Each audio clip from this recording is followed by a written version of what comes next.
The concepts are the same. Justin Burton. I mean Justin, short. AJ. George Foreman, when all those kids are named George. Alright, so guard. This is similar,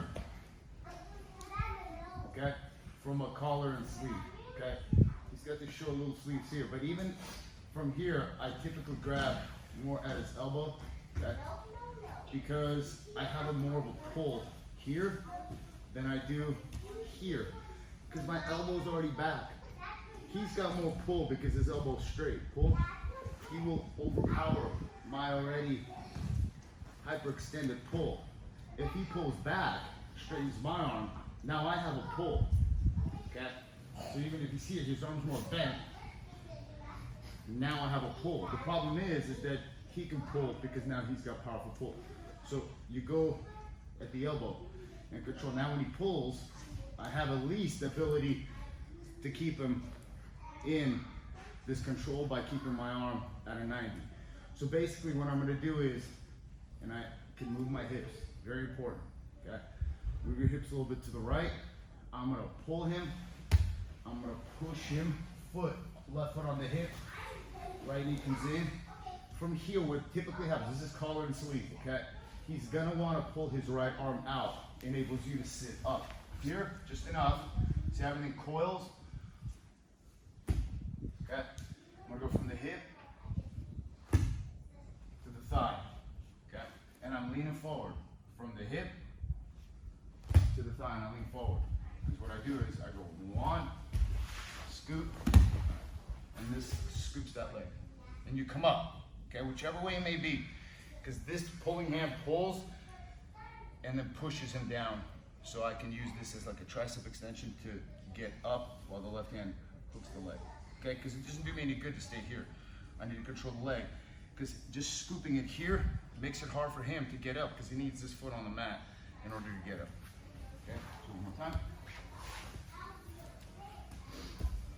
So, collar. But this grip should be set deep enough so you don't have to re-grip because you need to control their posture. If you're gonna have this slack here, that is gonna ruin your collar drags, especially from standing. So you're here, okay? And I'm here, lift your head up a little bit. Center. Yeah. Okay. You don't have to make eye contact. Yeah, head straight. So your spine's in line. So look, pull in, push, he pulls it back. And you come up, the left hand going for that leg. Professor, do you ever do that with the same side collar? Yes, I do it different though. I do it with the same side collar. I call it the Travis get it. As he postures up, go foot here. Okay. But he may roll this side, but typically he's going to protect his face with his hands. And then from here, you get the side control. Or he tunnels. So there are two variations of the same thing. Now, collar drag is usually done with a cross collar, like so, okay? But everybody knows when you're standing, the second your hand goes in here, it's gonna be a collar drag. So you gotta grip, step left, and drag to the right away, there's no delay. Because that is not a good grip for you to have standing. This is a much more powerful grip to have standing. It's more like a judo type of grip, okay? So as we're here, nice and easy here, pull, scoop, feet on the hips. I'm gonna push away here, okay? All right, he postures up a bit here, okay? And I'm gonna go like this, from the hip to the knee.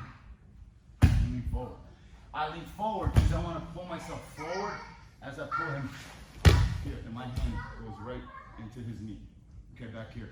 Because if he starts trying to get up right here, I need to keep pushing him down and use this as a toe line up, okay? So you're gonna start like this, okay? Feet on the hips and on his elbows. So this is essentially collar sleeve guard sitting up, okay? You're gonna go like this. Your legs need to be coiled enough to where you have extension, but not too much. So it's 1,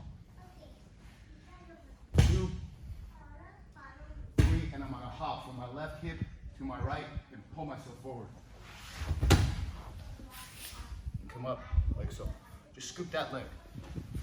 Patrick, Yeah. are you kicking with this right foot or are you just laying it down and tripping him over? I'm pushing his knee away, which is why I need a coiled leg to push. If my leg's too extended, my pull has to be so hard he trips over. Essentially, what you want is you want him to trip over this right leg. I find it better when you could push his left leg and not just set it out for him to hop over. Does that make sense? Okay. So you need to be here, okay? So you're leaning forward, playing somewhat of a collar and sleeve, so that as you go, 1, 2, 3, and I pull myself that way, go from my left hip to the right, and push right here. Right here. As he starts getting up, I get up and lift this leg. And however it happens, even if he slides his right knee inside for an open guard, you continue to pass. Whichever, you don't just stop there. Because you got to get up and you got to pass.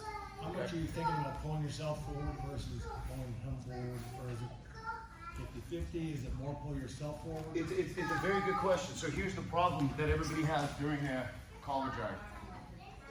They do this. And now look how much higher his hips are than mine. And they lean back. You don't want to lean back. Because the whole purpose is to get up. Most think that collar drag, you'll wind up in this situation. And now everybody gets up, he gets up, and then I'm late. I got to be up and set that up. This one here. So I want to lean forward. So I go from here. And I want to get up. There you go. And you drag yourself forward with that left leg. Because if I'm going to do this from standing, nice and easy. We're here, you grab my collar here, maybe I'm here, I'm walking here. Because the hand goes from the elbow immediately. And just hooks the leg, and you just hoist it up. But for now, we can do this 3 times each until I say stop. You're on the left hip, and you're going to use this step to lift yourself. Lift yourself and shift your right hip. You see, right here I can pull, push, and posture up. Even if you get here, that's okay, because now you have truck, and then this, and then this, and this, and then look, shoulder. Okay. All right. Collar drags from sitting down open guard. Just do it starting already in open guard. 1, 2, 3. You have to make sure your shoulders are leaning forward past your hips. Practice 3.